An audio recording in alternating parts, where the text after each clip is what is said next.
Welcome, ladies and gentlemen. Well, it's 9 a.m. airport hotel conferences, and so much is happening.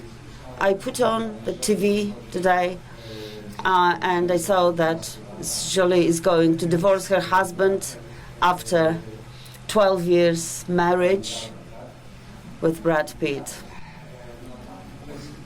Well, the news of the day.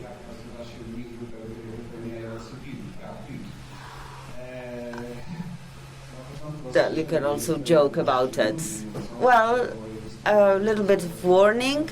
I'm a rather boring speaker, so my presentation may be tiring for you, but as a consolation, let me tell you that my presentation is going to be short, especially that the next speakers are dealing with similar topics as I do, so I decided to limit my presentation to the content which is related specifically to the topic that I'm going to discuss. Well, the first question is it worth dealing with internet pornography, especially if we're talking about children and youth? One of the Polish sexologists, Dr. Stelmach, once said or asked, would you give a pornography magazine to your child? Of course not. But if you give your child a smartphone or an iPhone with access to the internet, this is exactly what you've done. According to the research conducted by Dr. Grzelak, indicates that it's 46% of gymnasium students who declare frequent contact with pornography. That was true for boys, 25% in the case of girls. Because frequently people say, well, I don't have a son, I have a daughter, so this is not my problem. Well, there is an increasing number of girls and women watching pornography. Of course, the pornographic industry is trying to meet this demand. This is, well, let's say, more human version of male pornography, satisfying women's needs. So, well, if there is a need, if there is demand, there will always be somebody to satisfy the demand. And how can you earn a lot of money? In the sex industry. Well, I'm not complaining about that. But there may be three aspects.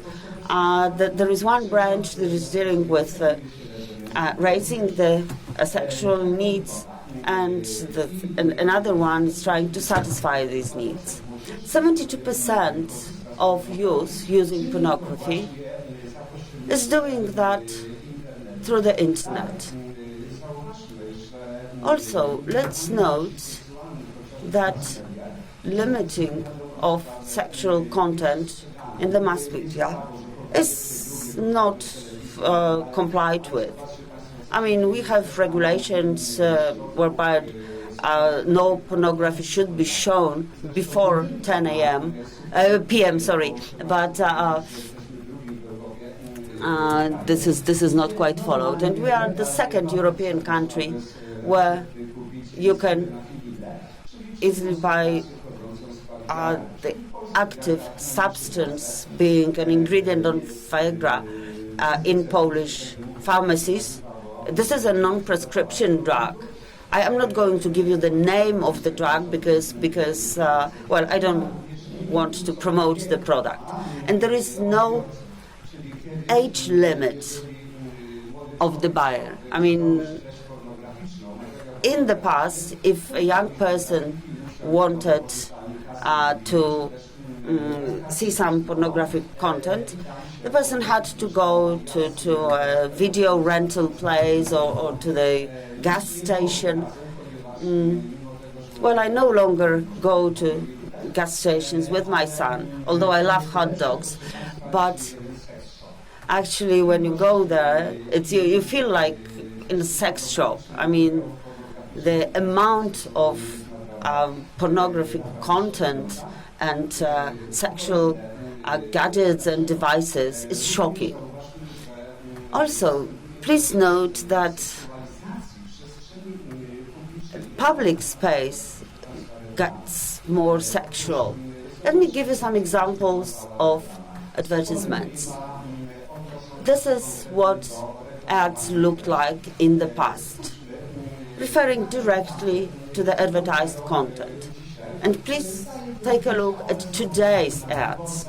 I mean, these are photographs taken from billboards, for example, etc., etc.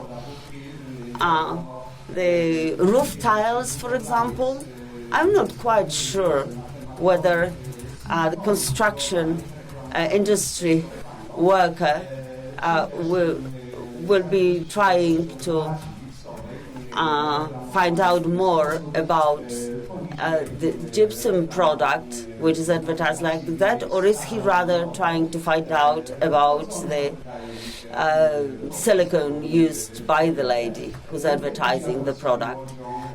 Once I was driving through Łódź on the Jana Pawła Street, and what I saw was the cover page of Playboy magazine with the bottom of Miss Mocha. I'm definitely not going to take a loan in the bank which is advertised that, which is given to you for free. And yet another example, something that a child could buy in Empik store, in school supplies department. Well, Empik, after the protests, has withdrawn from advertising the products like that. And, well, in the bottom of the slide, this is how pizza is advertised, and of course it's good to add some ketchup to the pizza and then use Mentos. Well, I thought actually that you just ate Mentos candies, but now I suspect that it may be used to improve your digestion and, well.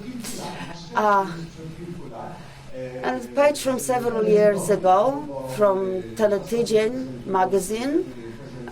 This is the TV program where you can send an SMS to buy some game or some erotic materials. One of my friends told me that her 8-year-old son wanted to send that SMS. Well, he tried to do that actually, and he wanted to buy a game, but he misread the number, and what he received were hot ladies. So of course he got interested in the topic. But fortunately, these are not printed in this TV program magazine anymore. So it seems that we cannot do anything, but actually, as far as such commercials and advertisements are concerned, we can do a lot. But usually we are indifferent to these. Well, today's unlimited access to IT can lead and does lead to the following situation in the case of Łódź. Young people excessively use computer games. I frequently meet young people who are addicted. Also, sexting, which was discussed yesterday. Again, I had patients like that, girls whose friends asked them to take a selfie. Is this how we call it today? Because I am not an anti-specialist. Anyway, the girl's friend asked the girl to make a selfie, and by mistake she sent the picture to everybody instead to just one number, and then she was accused of dissemination of pornography. And also the use of internet pornography, which frequently is not limited at all, either in terms of time or age. Unlike in the UK, for example. And now a question arises, why do young people try to watch pornography? I mean, the security devices or solutions to prevent seeing such pages, such websites on the internet is not my specialty, but I'm just wondering, why do young people try to watch pornography? When young people start maturing, they feel internal tension of sexual nature, which with time it's mentalized. I mean, young people start realizing what the reason of the internal tension is and what are the methods to release this tension. So the sexual drive is born. Well, some people might think whether we could discuss, we're really be talking about the sexual drive here. Although I don't really know cases of people dying because of unsatisfied sexual drive. The second difference, satisfying such drive is always used with energy. I mean, you can inhale air or take food, but you have to use energy if you want to satisfy your sexual drive. I mean, even if you kiss somebody, if you kiss somebody for 8 minutes, you burn enough calories to equal. I mean, the number of calories equal to 3 Big Macs at McDonald's. So there's mass media, advertisements, which actually curb the influence of the family, school, or religion. So there are a lot of contradictions, and in addition to that, there is social ban on having sexual relationships. I mean, the adults say, no, you should not be doing that. And they are right, actually, because if you're 15 years old, it's time to learn some mathematics or biology rather than have sexual intercourses. Anyway, young people try to leave their sexual drive by masturbating. However, well, it's more than 90% of boys and more than 50% of girls who do that, and they use erotic fantasies to do that. And if there is high tension and then it's released, and it is connected with use of certain factors, leads to a strengthened sexual relation. So this is the coded sexual reactions phenomenon. And then, well, that phenomenon was described by Professor Putyński many years ago. And a film, an image, is actually perceived as safer than nudity in reality. Of course, young people want to avoid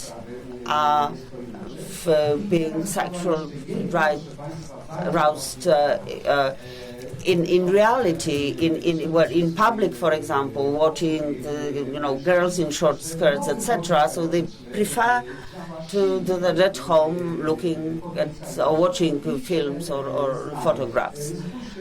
And also, new stimuli, erotic stimuli, are stronger than those that people knew in the past. So when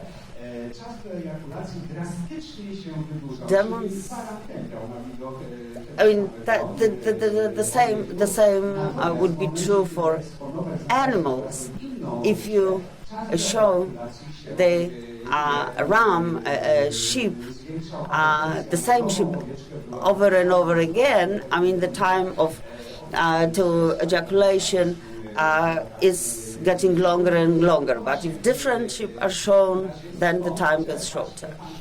And anyway, where to get erotic fantasies? From the internet. It's the simplest thing. You don't have to go out. It's free of charge. Now, what is the internet offer? Dr. Dina from the US,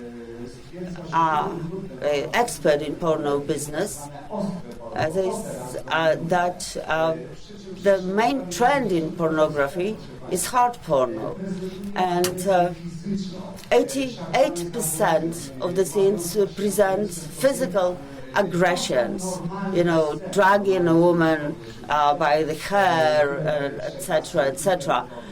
These are normal scenes on the internet. And also there are a lot of scenes with words, verbal aggression. The words like bitch, etc. Again, it's something that you can hear every day. And largely, these are presentations of untypical sexual behaviors with the use of very strange gadgets. Any object can become a sexual gadget.